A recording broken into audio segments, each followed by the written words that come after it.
Hey, this is Yaro again, coming to you live from my caravan here. No, that's not true, but I'm bringing up this blog post that I just recently published on my blog because I want to show you this picture. Now, it's not the actual caravan that I grew up in, but it very much represents something similar. It's very similar. I had basically a house where my mother and her partner lived, and then I lived in the backyard with the grass growing long, and my bedroom was this caravan in the back.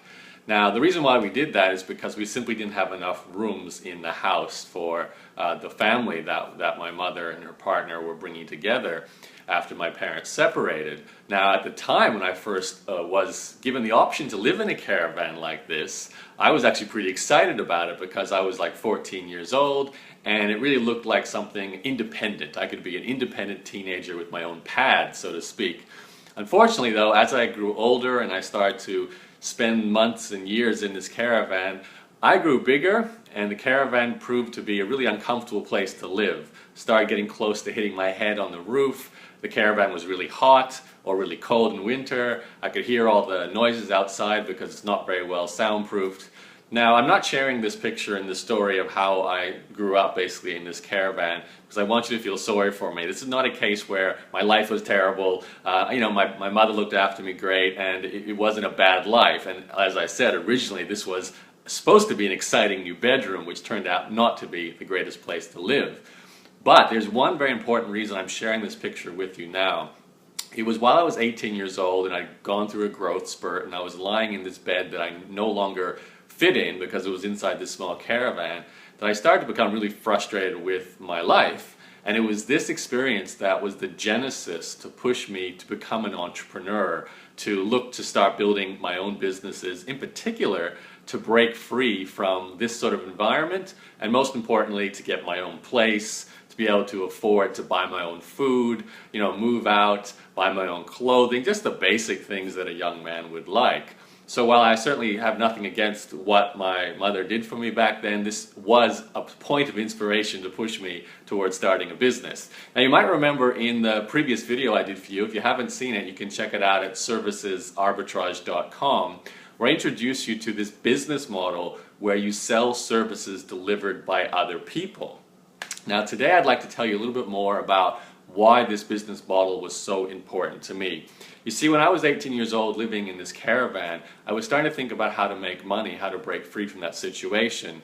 The next step I took was actually to go to university, and I didn't go to university to necessarily get a job. In fact, I wanted to avoid getting a job if I could, but I didn't know what else to do with my life, and everyone else went to university as well. So off I went to the university in Brisbane, Australia to study a business degree. Not sure where that was going to end up, but it gave me a place to go. While I was there, I started to try and make some money. So I had a casual job. I started to build some websites for people as a freelancer. I worked at a help desk there, helping people with computer work. I also started to build some of my own websites and started to make a little bit of money here and there. But it really never was significant money or consistent money. I noticed a real pain point with all the ways I was experimenting with making money was this ceiling I kept hitting, because no matter how hard I worked, I could only get paid by the hour or by the job if I was contracting for freelance work. And I found that really frustrating because I didn't want to make money in a linear relationship where I would only earn more if I worked more. Plus, I wanted to be an entrepreneur. I wanted to be the boss. I didn't want to work on someone else's schedule. Yet the strange thing was, all the things that I had done up to that point to become a boss, like build websites, be a freelancer, have my own projects, still had the same problem. I was capped to these hourly rates or these per project rates, and the only way to make more money was to work harder. So what did I do? Well, as I mentioned in the previous video, there was a real aha moment for me when I read the book called The Perfect Store by Adam Cohen, telling the story of eBay. Now, as I mentioned in the other video, this introduced me to the concept of the many-to-many business model. We have many suppliers and many customers. As a result of that, I went on to launch my editing company, which was the first example of a services arbitrage business that I'd love to tell you more about today. But what I want to share with you is really why this business model was so much better than all the other things I was doing to make money, including being a freelancer and having jobs and so on. You see, after reading The Perfect Store by Adam Cohen, I went on a bit of a reading binge, and I read a ton of books about other companies like the PayPal story. I read about how Google got started. I read about a lot of the success stories behind some of my favorite companies like Starbucks and Hershey's and Cadbury's chocolate. I also read some classic money entrepreneur business books like The 1 Minute Millionaire, Think and Grow Rich, The Richest Man in Babylon, and also The E-Myth. So I collected all this knowledge that I was gaining from these amazing books and these inspiring entrepreneur stories. And I came to this pretty powerful conclusion, which was at the heart of why I went and built my editing company after that. I realized I was missing two really important things in all the previous projects and everything I'd done in my life, from that point of being in this caravan wishing I could make more money to everything I did in the following years to try and make more money. You see, what I didn't have were two things. I didn't have leverage, I didn't have systems. Leverage and systems was what I learned about in all these amazing books that other people tapped into to truly make that kind of money that allows them to break free and also to set up businesses that run without them. So that's why I actually decided to really go all in with my editing company, because I'd learned about the many-to-many model, and I knew this business that I was focusing on actually had the two things I was looking for: systems and leverage. So what I did next, I'm going to lose my caravan here. There it is, my old home. So what I did next was to build a business focused on those two elements. Now let me explain how they work with the company I had. So my editing business, running on other people's work as the editors, they were the people delivering the work, I could hire as many of those editors as I needed to as I had customers coming in. So there was real scale and leverage there. I didn't have to work harder even if more work came in. My income could grow even though I wasn't the one putting in the hours to make that income grow. So that was the leverage, the potential to scale. Now if you combine that with a system or systems where that machine, that leverage machine, can actually run and you get separated from the process, then you actually have an income stream that runs without you, or a business that runs without you.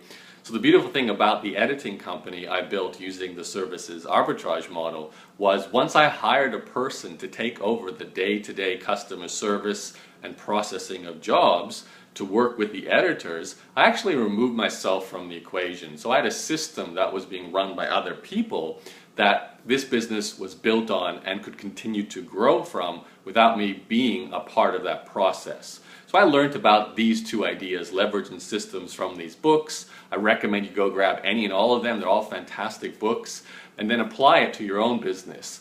Now, if you're interested in doing what I did and actually applying these two concepts, leverage and systems, into your own services arbitrage business like I did, so I sold editing services. Now you may decide today to start a business selling all kinds of services, because really we have an incredible amount of opportunity to sell things like copywriting, maybe graphic design, you've got website building still, and you've got transcription work, video editing, podcast setup, and then things like offline, babysitting or pet sitting. There's really countless opportunities to offer services online, because the outsourcing economy is well and truly established now. People know you can go to the internet to hire good people. Your job is to become a preferred, positioned well supplier of one particular service. I did it with editing specifically for students. So I'm going to break down a little bit more background behind how I set up my business coming up in some future articles and some future videos here on Facebook for you. But I want you to be very clear on why this business model can become a true laptop lifestyle income stream. It's because of those two concepts, leverage and systems. If you don't go after those things with your business, you're going to be the person doing all the work. You're going to hit a ceiling about how much money you can make, and you're not going to be able to walk away from the business and let it run without you. So you need some form of leverage, and having other people deliver the services for you is a powerful form of leverage.